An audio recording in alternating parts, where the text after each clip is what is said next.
రాష్ట్రం అప్పుల వివరాలు ఇవ్వండి. ఉద్యోగులు, రైతులు మనుషులే కదా. కోర్టును రాజకీయ వేదికగా మార్చొద్దు. రాజ్యాంగాన్ని తప్పుగా ఉటంకిస్తారా? సర్కారుపై హైకోర్టు తీవ్ర ఆగ్రహం. కళ్యాణ్ లక్ష్మి, షాదీ ముబారక్ స్కీమ్ల విచారణకు 24 వాయిదా. రాష్ట్రం చేసిన మొత్తం అప్పుల వివరాలను ఇవ్వాలని హైకోర్టు స్పష్టం చేసిందట. కళ్యాణ్ లక్ష్మి, షాదీ ముబారక్ పథకాల అమలుపై దాఖలైన పిటిషన్ల విచారణ సందర్భంగా రాష్ట్ర ప్రభుత్వంపై హైకోర్టు తీవ్ర ఆగ్రహం వ్యక్తం చేసింది.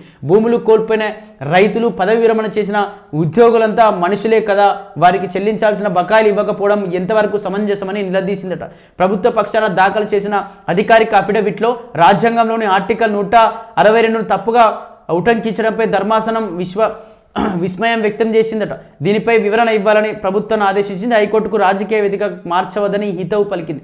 ఏదైతే ఇచ్చినటువంటి గత ప్రభుత్వం ఇచ్చినటువంటి కేసీఆర్ హయాంలో వచ్చినటువంటి కళ్యాణ్ లక్ష్మి కావచ్చు, షాదీ ముబారక్ లాంటివి ఉచితాలు ఎక్కువగా ఇచ్చి రాష్ట్రాన్ని మొత్తం అప్పుల కుప్పగా మారుస్తూ ఉన్నారు. ప్రజలకు ఇవ్వాల్సినటువంటి ఏదైతే ప్రజల కోసం ప్రజలు కడుతున్నటువంటి పన్నులను మాత్రం ఖచ్చితంగా ప్రజల కోసమే కేటాయించాలి. కానీ ఓన్లో కొందరికి షాదీ ముబారక్ పేరుతో, కళ్యాణ్ లక్ష్మి పేరుతో కొందరికి ఇవ్వడం కరెక్ట్ కాదు. ఈ విధంగా ఉచితాలు కూడా ప్రభుత్వాలు మానుకోవాలి అంటూ కూడా ఇక్కడ కోర్టు చెప్తాం. ఒక్కసారి డీటెయిల్గా చదివేటువంటి ప్రయత్నం చేద్దాం. రాష్ట్రంలో కళ్యాణ్ లక్ష్మి, షాదీ ముబారక్ పథకాల అమలుపై దాఖలైన పిటిషన్ల విచారణ సందర్భంగా హైకోర్టు రాష్ట్ర ప్రభుత్వంపై తీవ్ర ఆగ్రహం వ్యక్తం చేసిందట. ప్రభుత్వ పక్షాన దాఖలు చేసిన అధికారిక అఫిడవిట్లో రాజ్యాంగంలోని ఆర్టికల్ 162ను తప్పుగా ఉటంకించడంపై ధర్మాసనం విస్మయం వ్యక్తం చేసింది. దీనిపై వివరణ ఇవ్వాలని ప్రభుత్వాన్ని ఆదేశించిందట. రాష్ట్రంలో చెల్లింపుల ప్రాధాన్యతను ప్రశ్నిస్తూ ఉద్యోగులు, పదవి విరమణ పొందిన వారు, భూములు కోల్పోయిన రైతులు మనుషులు కారా అని ధర్మాసనం నిలదీసింది. శాసనసభ ఆమోదం లేకుండా కార్యనిర్వాహక ఉత్తర్వుల ద్వారా ఈ పథకాలను అమలు చేయడాన్ని సవాల్ చేస్తూ న్యాయవాది విజయ్ గోపాల్ దాఖలు చేసిన పిటిషన్పై జస్టిస్ ఎన్వి శ్రవణ్ కుమార్ ధర్మాసనం గురువారం సుదీర్ఘ విచారణ చేపట్టిందట. దీనికి సంబంధించి రాష్ట్రంలో కళ్యాణ్ లక్ష్మి, షాదీ ముబారక్ పథకాలకు అమలుపై విచారణ జరుగుతున్న సందర్భంలో దీనికి సంబంధించి ఏదైతే మీరు ఉచితాలు ఇవ్వడం వల్ల కూడా ప్రజలంతా సోమరిపోతులుగా మారిపోతున్నారు. అదేవిధంగా రాష్ట్రంలో ఎన్ని అప్పులు జరిగినాయి, ఏం జరిగిందని చెప్పేసి మీరు ఖచ్చితంగా డీటెయిల్స్ ఇవ్వండి. ఆ యొక్క డీటెయిల్స్ మొత్తం మాకు ఇవ్వండి. ఎన్ని అప్పులు జరిగినాయి, మీరు ఎంత ఖర్చు పెడుతున్నారు, ఏ పథకానికి ఎన్ని రకాలుగా ఖర్చు పెడుతున్నారు, ఎంత అమౌంట్ ఖర్చు అవుతుందంటే ఈ రకమైన డీటెయిల్స్ మాకు ఇవ్వండి అని చెప్పేసి కూడా కోర్టు సీరియస్ అవుతుంది. దీనికి సంబంధించి ఇంకా ఏం చెప్తా ఉందంటే ఉద్యోగులు కావచ్చు, పదవి విరమణ పొందిన వాళ్ళు కావచ్చు, లేకపోతే భూమి కోల్పోయిన రైతులు కావచ్చు, వీళ్ళందరూ మనుషుల్లా కనిపించట్లేదా, వీళ్ళపైన మీకు ప్రేమ లేదు కానీ ఈ ఉచిత పథకాలమైన మీ ప్రేమ ఏందని చెప్పేసి ప్రతిరోజు నాన్ స్టాప్గా ప్రభుత్వాన్ని మాత్రం ఒక నిజంగా వాతలు పెడుతుందని చెప్పుకోవచ్చు. హైకోర్టు అయితే చాలా సీరియస్, ఒక గత వారం రోజుల్లో అయితే చాలా సీరియస్ అవుతుంది ప్రభుత్వం పైన, ప్రభుత్వం చేసేటువంటి పనులపైన. అసలు నిబంధనలకు అఫిడవిట్కు పొంతనేది. బీసీ సంక్షేమ శాఖ ప్రిన్సిపల్ సెక్రటరీ దాఖలు చేసిన అఫిడవిట్లోని 6వ పేరాను చదవాలని ప్రభుత్వం తరపున హాజరైన అదనపు అడ్వకేట్ జనరల్ ఇమ్రాన్ ఖాన్కు న్యాయమూర్తి సూచించారట.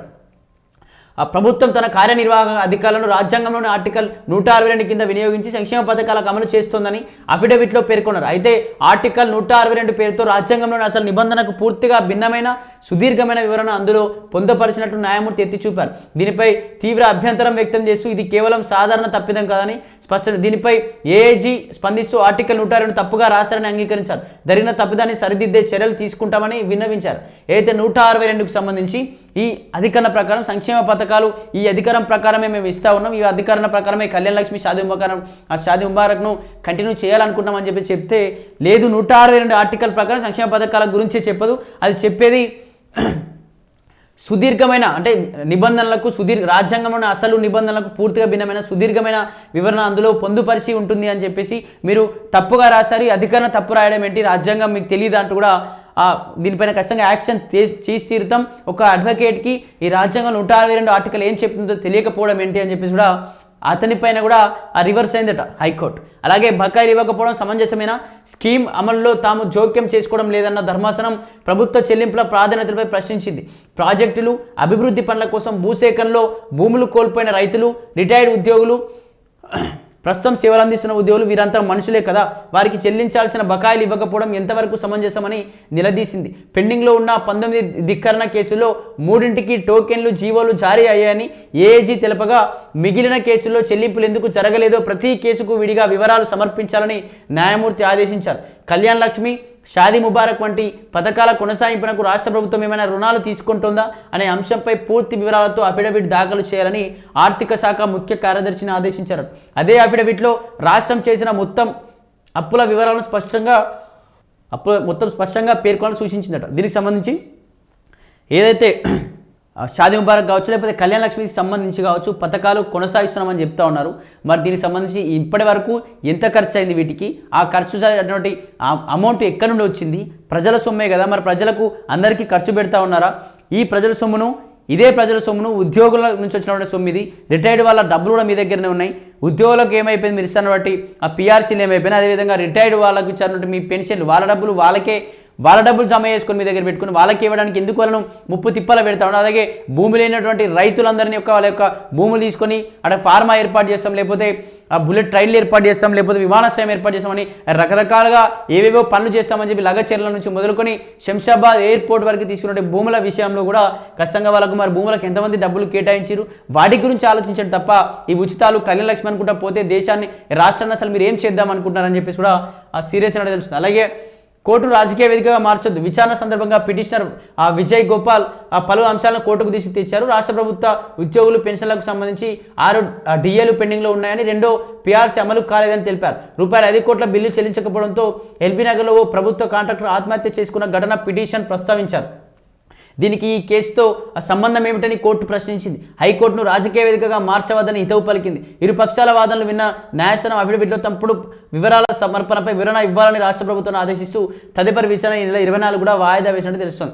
అయితే ఈ కోర్టును ఒక రాజకీయ వేదికగా మార్చొద్దు అని చెప్పేసి కూడా ఒక న్యాయవాది పైన సీరియస్ అయిందంటే, ఎందుకంటే ఒక ఎల్బీ నగర్లో కూడా పీఆర్సీ రాలేదని చెప్పేసి ఒక ఉద్యోగి ఒక ప్రభుత్వ ఉద్యోగి కూడా ఇక్కడ ఆత్మహత్య చేసుకుని చనిపోయిండు. ఇటువంటి వాళ్ళు చాలామంది కూడా ఇబ్బంది పడుతూ ఉన్నారు, ఆత్మహత్యలకు సూసైడ్ అటెంప్ట్ సిద్ధమైపోతూ ఉన్నారు. పీఆర్సీలు ప్రకటించట్లేదు, వాళ్ళ యొక్క జీతాలు కూడా సరిగా ఇవ్వడం లేదు అని చెప్పేసి ఆ కోర్టులో ప్రస్తావిస్తే ఇవన్నీ ఇది రాజకీయ వేదిక కాదు, ఇవన్నీ ఇక్కడ మాట్లాడుకోవడానికి రాజకీయ వేదిక కాదంటూ కూడా సీరియస్ అయిందట. అదేవిధంగా దీనికి సంబంధించి ఈ నెల 24 కూడా వాయిదా వేసిందట. మరి ఇప్పటికే దాదాపు వారం రోజులుగా కూడా ప్రభుత్వాన్ని అయితే చితక్ కొడుతుంది. మరి ఏం జరగబోతుంది, ప్రభుత్వానికి ఎటువంటి ఆంక్షలు ఇవ్వబోతోంది, ప్రభుత్వానికి ఎటువంటి దిశానిర్దేశం చేయబోతుందో మరి చూడాలి నిజంగా.